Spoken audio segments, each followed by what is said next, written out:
Okay, I'd like to call the Joint Special School Building Committee to order. It's Thursday, July 25th, 2019. We're at the Nashua High School North Lecture Hall, and it's 7:01 p.m.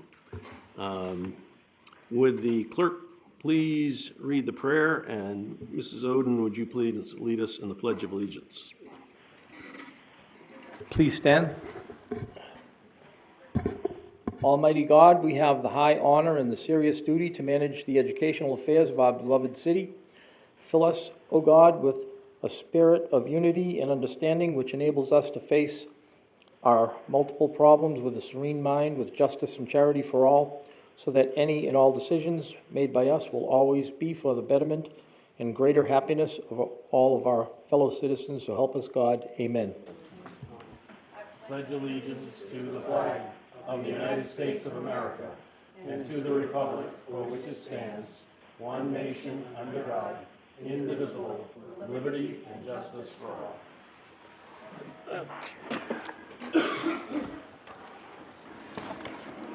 Would the clerk please call the roll? Alderman Dowd. Present. Alderman Wilshire. Alderman Jetty. Here. Alderwoman Melissa Goya is not here tonight. Alderwoman Klee is not here. Ms. Oden? Here. Mr. Guarino is here.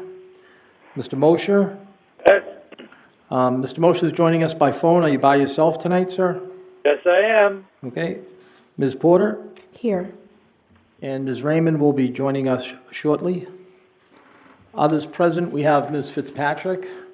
Here. We have Mr. Dubois and Mr. Smith, and forgive me if I don't know your names. Mr. Willett from Harriman. Mr. Lee from Harriman. Mrs. Solomon from Harriman. Thank you. Okay, we have a quorum. Mr. Smith, previous meeting minutes aren't listed on here. Do we have none to approve? I believe, yes, you have a set in your package. Because we don't have the date. What's the date? June 27th. Okay, if there's no objection, I will waive the reading of the minutes of a previous meeting of June 27th and place them on file. All in favor signify by saying aye. Aye. Opposed? Aye. Motion carries. Remarks by chairman. Today, we had numerous meetings with numerous vendors and other groups that I believe that Harriman will be talking to. Some very good preliminary work that went on, and they will get into the explanation of what transpired. The program is moving along very well. And they're also going to be pitching where they're at in the process. So,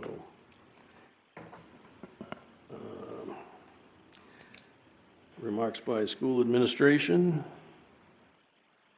Thank you. I'm just happy to be here. I had pneumonia for the past week, so this is my coming out party right now. But I did try to pull some strings behind the scenes, so you should have a financial report and an additional invoice that was sent to you recently by Sharon Frothingham. And then there's also a proposal, which I think Harriman will probably talk about, involving additional borings on the new site. Okay, thank you. So, without further ado, we're ready to hear from the architects. Great, thank you very much, Chairman Dowd. We've got a fairly brief agenda to review tonight, but bring you up to speed, as was mentioned, on where we are with the progress of the study phase of it. So that first thing we'll do is just kind of give you an update on our schedule, which I think you folks have seen before, our task list. And then since we've last met, we've had a meeting with the Director of Athletics for the district. And so we'll give you kind of an update on what was discussed with that. We've had a safety security meeting, city planning and engineering Department of Public Works Code Enforcement meeting, traffic study. All of that occurred today, so it was a busy schedule today, and we'll give you updates on that, and then an update on what we've got coming forward in the next several weeks as well. So here's our checklist of the 4 basic areas that we're evaluating as part of the study. The facility analysis is all done, but with the exception of traffic, which is ongoing right now. And so we've got a lot of the data on the traffic, both vehicular and pedestrian, around all 4 areas that we're examining. And so we're going to start to have that feed through with potential recommendations. And so that's the last piece of this. As I think Sean just mentioned, the geotechnical exploration. Initially, we had done 4 test pits, or test borings rather, at the proposed site for the alternative of a new school.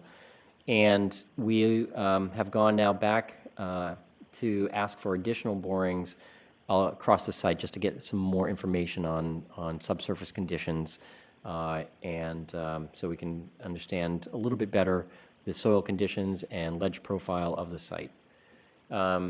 With respect to the educational programming, which was the next area that we looked at, what it is, the educational activities that we're trying to support with the additions and renovations, we're at the last stages, so the green dots represent the ongoing progress. The check marks are stuff that we've completed, so we're just about complete with all of those. And so what we've done is done a detailed analysis of the existing programs and the spaces that support those, and that then.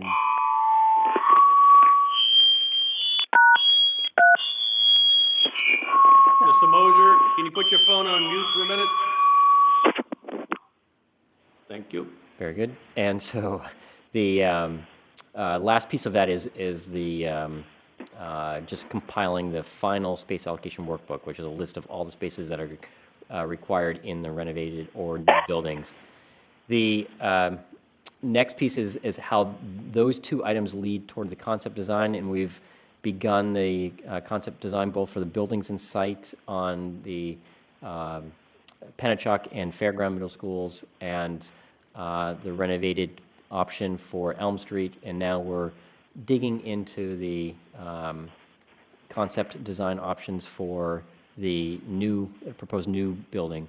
So those, as soon as we finish the concept design, we've been feeding the designs to Harvey, who they've been working diligently to come up with estimated costs for the work, and so we've given them sort of a floor plan. I think you folks have seen some of that updates on the previous presentations by Jamie Willett from Harriman, and so that concept design is being priced. We have some early pricing, but it's still too early to share until we kind of shake through and understand and make sure that it matches the scope that's intended. So we're probably about halfway done the pricing and getting all that information together.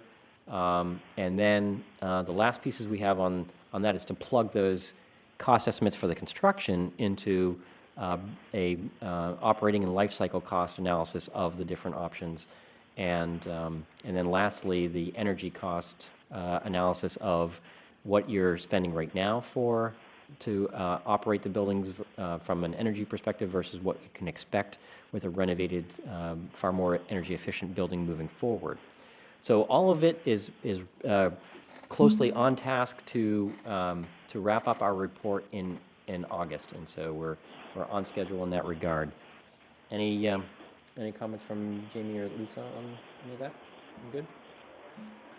All right. Is everybody aware of what they do when they do the geothermal bore testing?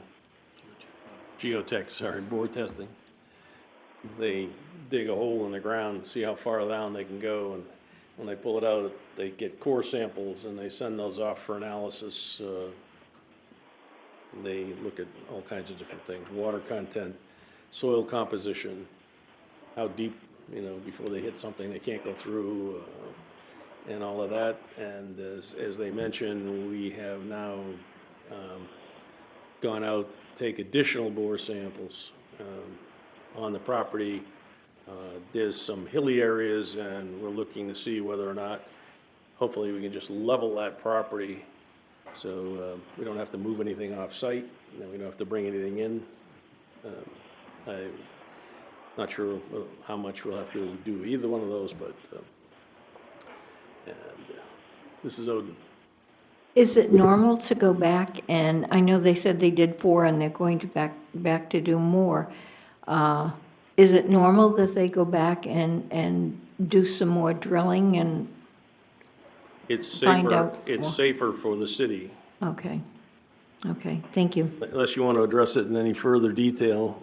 No, I think that you're absolutely right. So on a 20-acre site, 4 test borings gives us a level of information that's helpful to begin with, but then as we receive the results of that analysis, it's just much more helpful as we start to target areas that we're going to look at developing to have more information regarding specific areas of the site itself. So 4 is a lot more information, helps us fill in the picture of what's actually there in a much better way. Especially where the building is going to be. We'll be taking a lot of additional ones where the building will be, basically. Yes, Mrs. Raymond? Oh, thank you, Alderman Dowd. You might have answered it. My question was, have they determined, and I may have missed this, I apologize for my tardiness, have they determined where these additional samples will be taken from based on buildings, grounds, et cetera? Yes, Okay, good. yes. Harriman and Harvey, they determined where they wanted to take the additional samples, and do we have the contract addition for approval tonight? They estimate between 8,590 and 11,440. So it's within budget, and as I said before, it's a significant risk reduction analysis, so we don't get surprises later. Thank you. Okay. Any other questions on what they presented so far? Great. Okay, so we're, have a good chunk of the report starting to be assembled. This is the cover of the facilities analysis and concept design report, and then the equity model that we've put together for the overall project.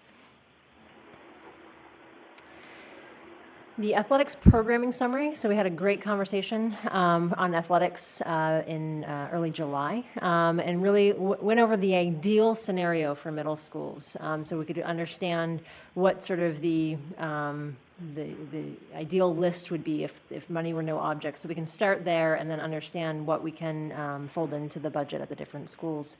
Ideally, the exterior would have baseball, softball, track, soccer, tennis, basketball, cross country, storage, and concessions, and locate fields next to locker rooms and gymnasium. On the interior, there's a desire to have larger gym space than you have right now with bleachers. There was a comment about making sure the bleachers were divided so that the curtain that separates the gym can fully separate the gymnasium and you can still have the bleachers out. We talked about having 6 baskets in each of the gyms, a fitness room, locker rooms with changing stalls, and then storage, specifically for the cheering and wrestling mats, which are pretty large pieces of equipment that usually tend to get stored on the side of gymnasium court lines. And then we're talking about the gym with a divider only allows for 80 students, 2 classes of 40, really looking at maybe having more facility space for the gym classes. And then today we had a great conversation in regards to safety and security. We had the police department there, the fire department, we had code enforcement, we had Harvey, we had Harriman, we had representation from Nashua School District. And so we got into approaches around safety and security. One item that we got into in some level of detail was the classroom doors and locks. And so right now, here's some options that can be explored, whether it's a half glass door or a vision panel. We had a lot of conversations around vision panel. And then also options for hardware on the door, and some of the newer hardware sets we're seeing have indicators like you can see here in the photo, so that a teacher, when she's in the classroom in the event of a lockdown or emergency, is confident that that door is locked. She doesn't have to go, he or she doesn't have to go up to the door, or a student doesn't have to go up to the door and check to make sure that it's locked. So these are details that we're starting to work through right now. Another, Just one Yeah. thing, when the police were talking about that door on the right with the window pane, the pane should be opposite to where the handle is, so even if you broke that, you couldn't reach the handle.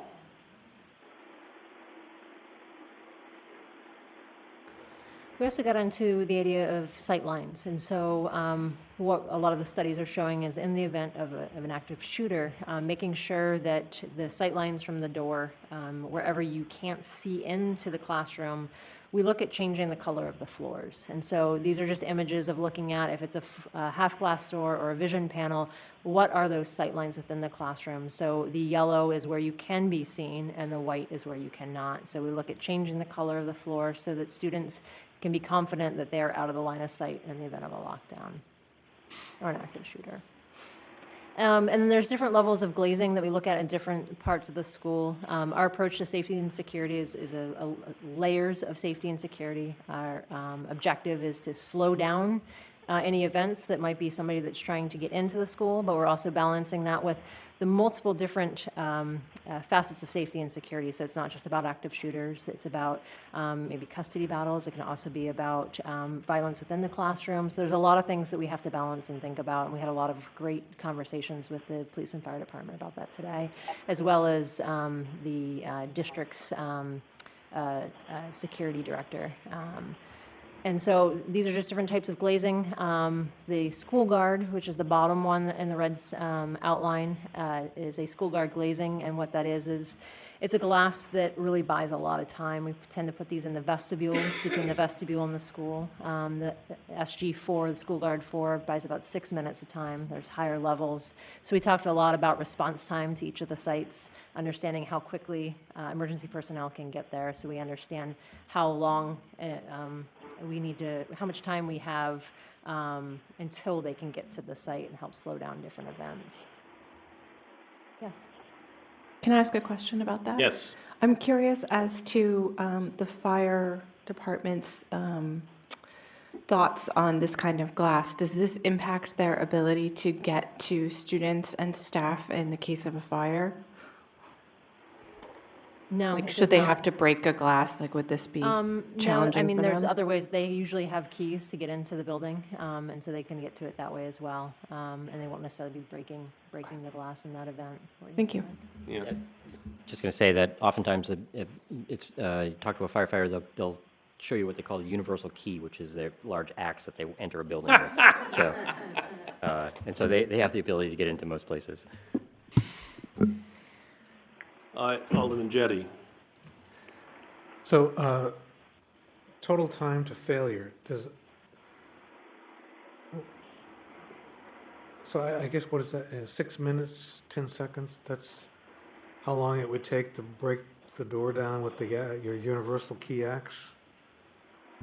So that's at the glass itself. So the door itself is different, and you can sort of look at where the weakest link in any assembly is. And so if a firefighter needs to get access, they may take their axe and go through the door, the actual area of the door itself, and oftentimes that's where you might see them. But the glass itself would take them that long to try to penetrate. And so you balance the ability of the fire department to get into a place that's locked, but most of the time they can break through at the lock set area with an axe in less time than they could, or an intruder could break through the security glass itself. The fire department also has things that they can stick at the door lock, spreads it from the latch, and will open it that way too. It's hydraulic. Correct me if I'm wrong, Mark, and what you're showing here, time to failure, is some intruder coming through. What it would take an intruder to get through that door opening through the glass, being the weakest point. I mean, typically, this isn't a lockdown situation. This is an absolute emergency, not a fire emergency, but an active shooter type emergency. Right, and I don't imagine that, in that kind of situation, the intruder is going to spend 6 minutes on one classroom, Exactly. because that would be Precisely. very frustrating. Absolutely. Considering in that scenario, the police response time is significantly less than that, because we did that analysis through every single one of the new schools. Great. My only question was balancing security with safety. Does that make sense? And you've answered that. I think. And that's why we had both police and fire and, at the meetings. Yes, good job. And also, they wouldn't be breaking necessarily through that entrance. They'd find another, the fire department would probably find another way into the building. This is preventing somebody that's coming into the vestibule as, through the front door as a perpetrator. Essentially, that vestibule kind of locks them in place and they can't get through that glass. And just lastly, Jamie's going to Alderman Wilshire has a question. My question is about the fire department. What's the closest station? Is that Conant Road or Spitbrook? Connor Road. Conant Road? Yep. And the response time to that location? Elm Street and Fairgrounds, it's less than 2 minutes, and they'd be there before the kids even got out of the school. And most of the other schools, 4 minutes. Thank you. I was just going to say that the fire department has a key. I mean, that's really, their access is through a Knox box where they go in and they can get into the building with the key. So that's really the quickest route for them. Yes. Hi. So some of those doors would be classroom doors? Or is it not classroom doors? The school, sorry. The school guard glazing, we look to put at the vestibule. So that is, we harden the entry, is where we put most of the hardening of the security measures. The classrooms, we look at doing a laminated glazing. So it's harder to get through, but it's not a 6-minute. And most of the individuals that are coming through as an active shooter are not spending time on one individual classroom. They're coming through and they're trying to do a lot of damage very quickly.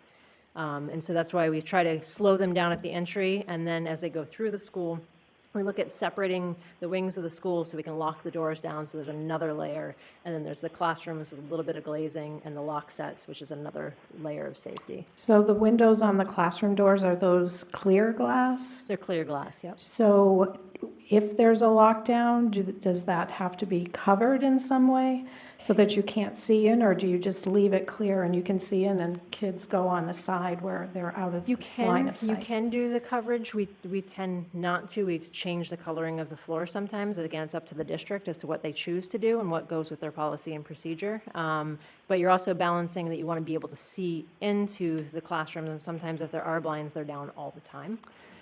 So by changing the color of the floor, at least kids know there's a safe place to get out of the line of sight. I'm wondering what the recommendation, if we even know, for the Nashua Police, because I know when I was in a classroom, we were supposed to cover our glass, and it's very difficult to cover right to the edge because there's always that little place that you can see through. So the discussion was that they prefer not to have the teachers tape these windows shut with paper. That they prefer having some kind of blind that they can drop. So would that be an installation that would come with the door? And if we decide to go that route, and that'll be part of the selection process, that would be for the new school. I don't believe that we are going to, anything that's new, we are not going to go back to every classroom and change the glass in every single one of the doors. No. And as far as taking the paper off of the sight lines, that's up to the Board of Ed.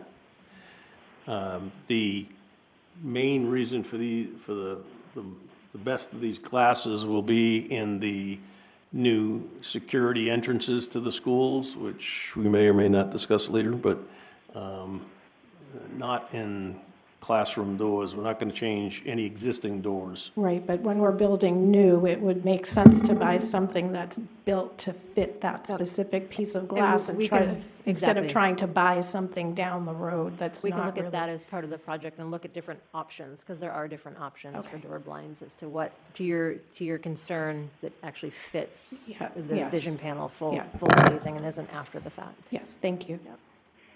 I have a question and a comment. Okay, Mr. DeBoer wants to say something first, and then we'll call you on you, Mr. Mosher. Go ahead. Okay, go ahead, Mr. Mosher. Okay, on the new construction, the nearest firehouse would be Main Dunstable and Conant Road, which would be about 2 minutes, 2.5 minutes travel from that location to the location of the new school. The other thing I have to mention is the glazing that's going to be used in the doorways and other areas of concern. Is that the polycarbonate, the Lexan? Because we had used that because we had trouble with with random shooters at some of the trains that were being used in the Boston area and in the Long Island area, and we had double glazed Lexan, and rifle bullet would not penetrate. So it was a very wise thing that we did at that time. So I don't know if that's going to be similar to what they're looking to install in the school. Jamie, Lisa? Yeah. Go ahead. No, it wouldn't be. It wouldn't be like a polycarbonate plastic sheet. It would be like the laminated glass is a glass that has a vinyl, like a laminate sheet over it that actually makes it quite durable. And then the safety guard glass or school guard glass, excuse me, is a different glass altogether. I'm not sure. Does it have a laminate, Lisa? Do you know? I don't know if it has a limit. It's school guard's proprietary glazing, but it's rated up to a 6-minute. I don't know what it's made out of specifically. And the police department actually talked about that particular glass today when we were sitting there with them today. So it's something they'd recommend as well at some of these locations. All set, Mr. Mosier? Yes, sir. Thank you very much. Okay, Mr. Dubois? Just wanted to mention today, when we were at the police department, the fire department, there was a lot of discussion from a situation, say a shooter situation, how to protect things, putting glass and being able to cover it up versus protection either for the student, a single student, teacher situation in a classroom, having the ability to close it creates another situation. So you got to look at all of these things and weigh it out. So it's not just from a situation, a tragic situation if you had an active shooter. You're looking to protect both the teacher and the student if it's a one-on-one without having the ability to somebody else to see in there. So those are the comments that were discussed today, just so you know, not just around, this situation. Okay. Ready to continue? So just bullet points on today's meeting. So the police, fire, code enforcement were there. We went over the policy procedures at Nashua, and within Nashua is avoid, deny, defend. We talked about secure vestibules. I know that there's state funding that you've applied for the secure vestibules, and we went over that in detail with Chris, and we'll look at taking that state money and folding it into these projects so that we're doing them simultaneously.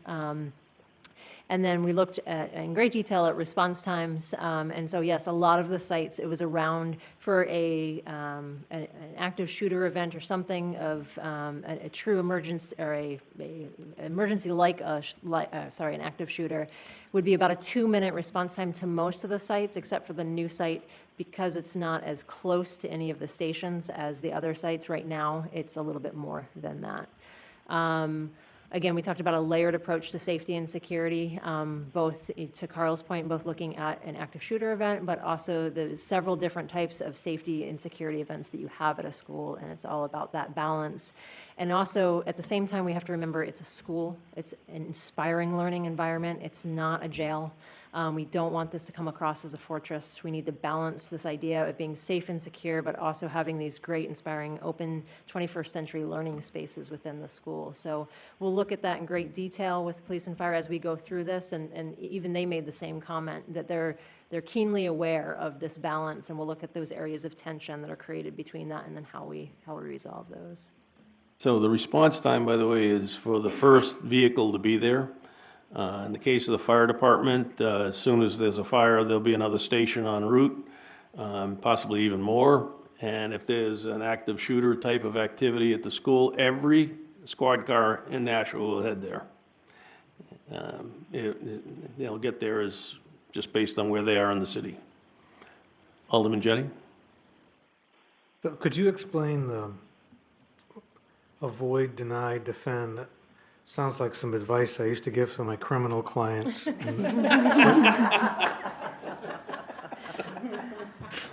I'm actually going to turn to Nashua to talk about that one, because I know that that's your policy and procedure around your approach to safety and security. Somebody from, Yeah, I'm happy to explain it. I was going to throw that one over the Board of Ed, Yay, because fun. we don't want to, So it is a modification of the ALICE training. It's also what is recommended by the Homeland Security Department. And basically, avoid means if you're in an active shooter situation at a school, at a mall, at any place, basically, that's a public place or your place of business, your first goal should be to avoid the shooter altogether. And so does that mean that you can get out? Does it mean that you want to find a place to hide? I mean, the first thing should be trying to get as far away as possible. The second thing is to deny them access to you. So if there's doors you can lock, if there are, obstacles that can be placed in between you and the shooter, that increases the survivability. And then the last thing is to defend yourself. So if you're come to the point where you're face to face with the shooter, if you can see the shooter, it's now time to behave in a way that is an active defense. That means throwing things at the shooter. It means, really, we're telling kids to pick up your bags, pick up, chairs, books, whatever. You want to be attacking and distracting that shooter so that they're not able to complete their goal. So those are the three. You hope that most people are able to stick in, scenario one of avoiding, but it takes you through what to do in each particular scenario. And just to put a bug in for this, when I worked at Child Protective Services, there was a shooting in a child protective office in Vermont. And as a result of that, the state of New Hampshire made all of the state employees in every walk of state employees take this particular training with Homeland Security. And so I was there with all the Department of Transportation people and the people from the liquor stores. And so this is really the recommended training right now for surviving an active shooter. And you can go on the FBI's website or the Homeland Security's website and see all the videos on what to do, just in case anybody was curious. But we've been working with Nashua Police and the fire to really bring this to our schools in a way that is relevant to our specific spaces, with guidance and advice from the police department on if you're in North, what should you do? If you're in South, what should you do? And they've been fantastic. They've really given us a lot of time on this, so big thanks to them. all set, Alderman Jennings? Yes, thank you. Okay. Thank you for that explanation. And then city meetings, so we met with code enforcement, city planning and engineering, Department of Public Works. And then one of the big things that came out of that meeting was looking at Pennachuck and that they were okay with the emergency exit onto Manchester Street as we had shown on that site plan. I'm sorry, Pembroke. What did you say? Oh, Pennachuck? Okay. Sorry, I thought you were correcting me. Not Henry Burke, yeah, onto Manchester Street. Yeah, the alternative to Henry Burke was steep and much busier and involved state permission to access that, where Manchester Street is just the city of Nashua. So that made our jobs easier too. So I might do it at the end of the meeting, but just want to put a shout out to all the city departments that were phenomenal in supporting the meetings today. We had everybody there, and they were extremely cooperative. We had 3 people from the police department, and so they were all very interested in helping out and with this whole project, and gave us a lot of information. Okay. Back to us. Back to you. So, and one of the final meetings we had this afternoon was with the traffic engineer, and he had talked about that he's been out there, he's taken all the numbers and calculations throughout each site, and he's, at this point, he's looking at compiling what that data means and making recommendations. We're also looking at proper accesses to the site, internal traffic patterns within the site, which some of those we've shared in the past on past meetings on Fairgrounds and Pennachuck. So, yeah, and then the traffic study, like I said, is in progress. He said probably within the next week or two, he'll have official recommendations that we can start analyzing, so. And then we're on the milestones here, on the upcoming milestones. A lot of them have been checked off. And the big one at the end there is the report we see in August. So we are plugging away as fast and furious as possible. Today was a big help having all those different meetings with different groups. It was really great to get some of those responses back from them, and feedback will help us wrap it up and close the loop so we can get the reports off to you guys to review. That's it. Very good. Question, Mr. Greeno? Thank you, Mr. Chairman. I was wondering if that presentation could be made available electronically, like PDF, so we could send it to some of our members of the Board of Education. Yeah, absolutely. We usually bring copies. We actually were working on that because our day was filled with meetings. We had to work on that at dinner time here to finalize it and talk about what we did for the day. So absolutely, we'll share that with Sean, I believe would be the right personnel to, and then he can share that with everyone. Yeah, I'd like to get it on the educational website and the city website for informational purposes. I may also put it on my website, because I've had a number of people down in the southwest corner that are interested in the project, just keeping up with it. So I've been providing them with information, and we want to have as much upfront as possible, so when it comes to the final decisions, that nobody feels like they've been left in the dark. So, Thank you. Mrs. Raymond and Mrs. Oden.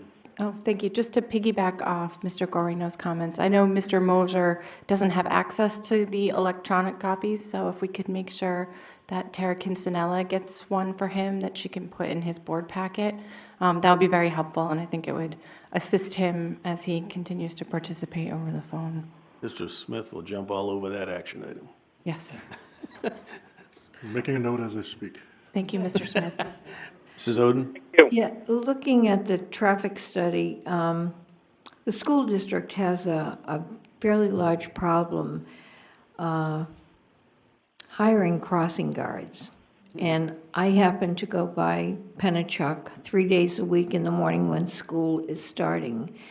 And as you know, there's coming out or going in, and there's a street right across the street where people are turning left and right. And there's a lot of traffic using that road. Do you ever have school districts that have a traffic light that is set for mornings when people are going to school and to work, and in the afternoon when school is getting out, so that if we can't have a crossing guard there, that our kids will be safer trying to cross the street? Yeah, that was actually a pretty hot topic today. And we spent quite a bit of time specifically on Pennachuck talking about that specific intersection. So a few different options were thrown out. The traffic engineer is going to really analyze his data and see what type of options actually make the most amount of sense and make his recommendations so that we can share that with everyone. The city was there at that time too, and they were talking about different options as well, so they were involved with some of that conversation. Okay. Also, we have had complaints at fairgrounds. It seems that a lot of cars go very fast. We had a parent write to us, and we have heard some complaints. So if we take that into consideration when we're looking at the traffic study, I certainly would appreciate it, because that's the safety of our kids also. Yeah, we talked about fairgrounds a little bit too. One of the kind of issues that was brought up is that both those schools let out the exact same time, just about within minutes, so that was kind of an area of conflict. And then that lane is really wide, so the city actually brought up the fact that they may like to introduce some striping pattern or something they're doing elsewhere to try to help reduce some of that wide openness, fast flow traffic. And the traffic engineer was with us, and he was talking about different ideas too. So we'll continue. That'll, I'm sure, will be addressed in our report too once we see that from him. So. Okay, thank you so much. As soon as we get the report, we'll probably be wanting to have a discussion both here and probably with the Board of Ed The fact that the two schools start and end at approximately the same time is part of the problem. And I don't know if there's any way to separate those, but that would, as I reflected to them, that's a Board of Education decision.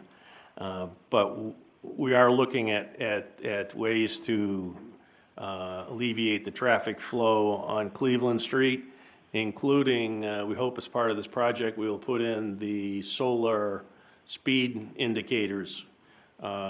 And when school opens up, have police cars to enforce the speed limit. We have that problem several places, and I'm hoping to put them in Charlotte Avenue. Because the state law says in a school zone during school hours, it's 20-mile-an-hour speed limit. But most people are either ignorant of it or just ignore it. So we have to find ways to make sure that we enforce it.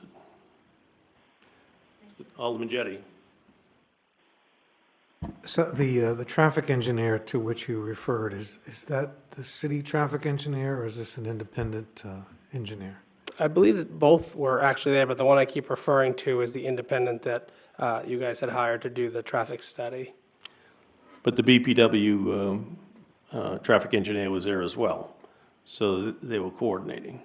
Okay. And the city engineer was there as well, Steve Ducrain. Yep. And we had Roger Houston there, who was planning. We quite a few city people there to discuss this, and it was all very helpful. Anything else? Any other questions relative to anything that you've seen tonight? Yes, Mrs. Raymond. Just because I finally had the light bulb moment, your Fairgrounds Elementary and Fairgrounds Middle School get out at the same time. Yes. I've been over here going, I don't understand how Pennachuck and Fairground. Okay, so got it. That's No. all. For anyone else at home who is having a blank as well as me, it's those two schools. Jimmy's laughing at me from the control room because apparently this was obvious.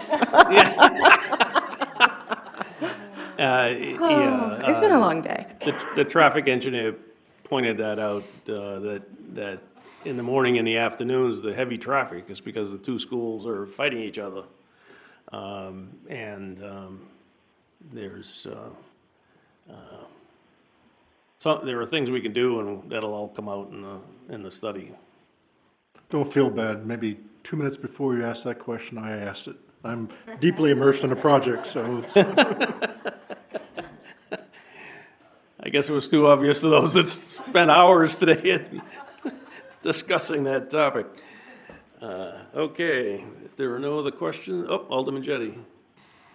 Yeah, so I hope this question isn't inappropriate, but how far away are we from getting an analysis of Decision? comparing the renovating Elm Street to building a new middle school? August is the reports. That'll show that analysis and comparative recommendations. And the primary issue is a lot of it comes down to the cost too, and so we've got to finish the design in order for Harvey to be able to price it. And Always me. Thanks, Mark. That hot potato, I thought saw it coming down the... The August meeting is a little bit earlier, just because the fourth Thursday of the month, so it's the 22nd, I believe. So maybe draft form, you'll have a report? Yeah, so the way the process is going to work is they will finish their report, and then we'll do a presentation here. There'll also probably be meetings with the public to describe the project. The initial decision on which way to go will be here, the joint special. And then once that decision is made as to which way we're going to go, and we have the cost data, then we will start the bonding process and calculating a more accurate schedule of what's going to be done. There are some nuances that will come out in the study. One is, when we did a lot of the elementary schools, we'd take over the gymnasium and put classrooms in it. We can't do that at the middle school. So, like Penachuk project may take a little longer than it would if we could do that. So all those nuances will be in the study, and all of the pros and cons and all of the cost data, so that we have a solid piece of information to make a logical decision. Any other questions? Mrs. Oden? And maybe this can't be answered now, but would all of the projects be going at the same time? That's the current plan. Okay. Thank It you. would be, while it's one middle school project, it will be 3 independent construction projects, if you will, all coordinated through the architect and the construction manager will have their finger on the pulse of it. Nope, doing all three at the same time is not a problem. Yeah. So, and once we get into construction, we will be having meetings with different types of evaluation requirements and things as the project goes along. Typically, as we go through a project, we have 3 contingencies. The architect has a contingency, the construction manager has a contingency, and the district has a contingency for the things that, the unknown unknowns. You know, you open up something and there's something that has to be fixed and we hadn't costed that out, it can be covered one way or the other, or, you know, so those would be the decisions as we go along, but the end goal is to finish on time, under budget. That's the way every school project we've had in the last 17 years has worked out, so. Any other questions? All right. The construction manager's report. Just a quick update, since cost seems to be important. We are about, I would say, 90% complete through Penachuk. We're waiting for the traffic study and what I call off-site improvements. What are we doing at the intersections in order to complete that portion of work? We've raised the issue about the utilization of the gymnasiums, whether we can do it or not, which then, if we can, we go down one path and it'll determine what the total calendar duration would be. If it's not available and we have to create our own swing space by building the additions, thus trying to create some space to move, that might equate to a different timeline. So we're waiting for some feedback, both from the traffic engineer to wrap that up, and whether or not phys ed can find another way to teach. Not quite sure that's been totally established yet. So that's where we are in Penachuk. Elm Street, I started about 3 days ago, starting to look at the estimate that I did back in 2017. The program hasn't changed. Everything's still pretty much the same. I'm going through it, trying to update it with current numbers, and then looking at that point, escalation. So that should be wrapped up in about another week's time. Another gentleman in my office is busy working on fairgrounds. We're in the process now of doing our takeoff, getting as much quantity takeoff as we can, and we'll be pricing that one by next week. And we anxiously await the new school so we can get started on the last piece. And we've already had one meeting with the folks from Harriman as an initial review on Penachuk, as far as what we were seeing, just to make sure we're actually hitched and, you know, we see what they see, to make sure there's no surprises going forward. So we'll be doing that with every single project before we sit down and bring forth the numbers to you folks here. We just want to vet it out amongst ourselves to make sure that, yes, what you're saying and what we've priced is what the city wants. So, Harriman and Harvey have gone through every one of the schools and analyzed everything that's needs to be touched for one reason or another. there may be things that they found that the school wants to have fixed or changed, but are not part of this project, and would have to get shifted to Sean's highly funded deferred maintenance account. But we'd have that list that he can use for justification going forward. So we have to balance what gets done with funding, and that'll all be coming through both this and the Board of Aldermen. We'll get that. Well, it's really three parts, Rick. We do our thing, we'll vet it with Harriman, and then we need to vet it at the steering committee to make sure, Donna and Mr. Dowd and Mr. Smith, and then we'll determine a list of alternates, must-haves, would be nice, those type of things. Because always the wish list is bigger than the pocketbook most of the time. So we try to prepare it in such a way where you're meeting the needs of the students. If money is available, to stay out of the deferred maintenance, which is never there, if we can roll those things in or not. Those decisions would be yours, but we got to make it presented in such a way that you have the information and the dollars associated with that in order to make an informed decision, so. It may also come down to when we present the bond question to the Board of Aldermen, we'll say, these are the things that we're not doing that are alternatives, and the Board of Aldermen could, at their discretion, add them to the cost of the bond. And by the way, Donna's working with us as well from the school side. There'll be a detailed analysis to make sure the project is done correctly.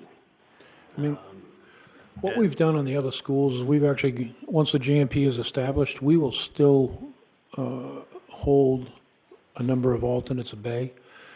And if the money presents itself as the project's going forward, either through savings or shortening the time frame, thus creating savings for the project, we would sit with this group saying, here's where we are, you're going to get a monthly update financially on where all these projects are. And as we move along, we can discuss the possibility of incorporating more scope if the dollars are available. Well, I started down the contingency list, having contingency funds set aside, but as we go through the project, as we did with Sunset Yeah, Heights, good job. we get the point where we're not spending as much as we thought we were going to spend, so we can do some of the things that needed to be done that we hadn't approved before. Right.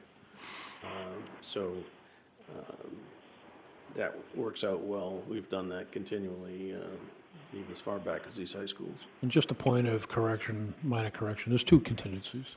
There's our contingency as a construction manager, and there's an owner contingency. The architect doesn't have one. Okay. So there's two contingencies in the Two project. contingencies. The other thing is, anytime there's a change to what we approve as the ultimate contract, after we have the design drawings and everything, has to have a change order written up and approved by this committee. So, and identified where the funding is coming from. Even if it's something that someone on the vendor's side forgot and had to be added, and it comes out of their contingency, we still have to approve it. And the other thing I wanted to mention is, today and tomorrow, I believe, they're doing the sonar analysis on the Elm Street. They started it today. Yeah, so we will probably be getting those results in a couple of weeks. Hope it's quicker than that. Yeah. It'll be mid-August. I think they actually were started yesterday and they were continuing today. And they are expecting to have some results back next week, is my understanding. Good. We don't expect anything catastrophic, but we will have a better idea of the structural integrity of the building relative to. It comes down to risk assessment. Dottie, you mentioned why geotech again. The more information that we have available to us in the pricing aspect, the better off and the more comprehensive the number can be. So by doing additional borings, for example, gives us an idea of what we're dealing with within the building area. Without that, four borings on 20 acres, you're really taking a long shot that there could be some major changes between borings that and have a cost impact that we wouldn't even know about because we can't see it. So those are the type of things we look at, and doing this floor analysis will help us finish up the Elm Street number also. That's what I was going to ask, is that what's happening about the floors? I know that was a concern. There's some deterioration. Is that what they're testing? That's correct. Okay. They have machines that can see through the floor Okay, and evaluate what's underneath. okay, okay. And the reason I asked about the borings is I was wondering why they didn't do more. I know that's a big piece of property, and I didn't think 4 was an awful lot. So I just didn't know if they found something that said, uh-oh, we need to do more. The original 4, which were in basically the 4 quadrants of that piece of property, would see if there are any surprises in the soil, that we need to know about, that would make the site totally unbuildable. Now we're getting into doing the additional testing where the building's going to be, and places where we may want to take a elevated piece of the property down. It makes a difference if it's all dirt versus granite, so. Any other questions? Okay, so we have invoices to approve. So I'd like to make a motion that we approve the following invoice to Harriman Architectural Services in the amount of $677.42. Vanessa and Associates for traffic study, $11,385, for a total of $26,062.42. Are there any questions? If not, all those in favor signify by saying aye. Aye. Opposed? Motion carries. Let's see. Comments by the public? No. Yes. Oh, yes, Mr. Smith. So I think we missed one key part, and that was to actually give authority to spend the additional funds for those borings and That would everything. not be on the agenda. It probably wasn't on the agenda, I'm sorry, I didn't think of that through my haze this week. So So if you what wanted that to is, though, I can summarize it. Explain the, I think it was in the package, but explain what it is and what we're approving. Yes, so MMI, it stands for Malone and McBroom, did the first set of borings for us and testing. So, and you note that originally in the project, I'd set aside $20,000. They've only spent $9,000 something to date, so we knew more was coming. So it's kind of a range of potential price for them, and that depends on what they find as they start to bore. If they go down 2 feet and discover ledge, they're done. They go down deeper, they go as far as 20 feet, I think. That costs the full cost of going 20 feet. So that's why they provide a range. But I would suggest that you approve a not to exceed amount of $11,440 for additional geotech testing. So I'll make the motion to approve the contract in the amount of $11,440. $11,440. Any discussion? Seeing none, all in favor signify by saying aye. Aye. Opposed? Motion carries. Any other business, Mr. Smith? Just that I've been speaking with Stacy Hines, District's Communications Director, and I don't know if it occurred this week because I haven't been in the office, but we're supposed to set up a blurb on the district site for the middle school project. So if that hasn't happened yet, it's on the way. We're just going to start with Alderman Dowd's write-up that he did, that you all received a copy of.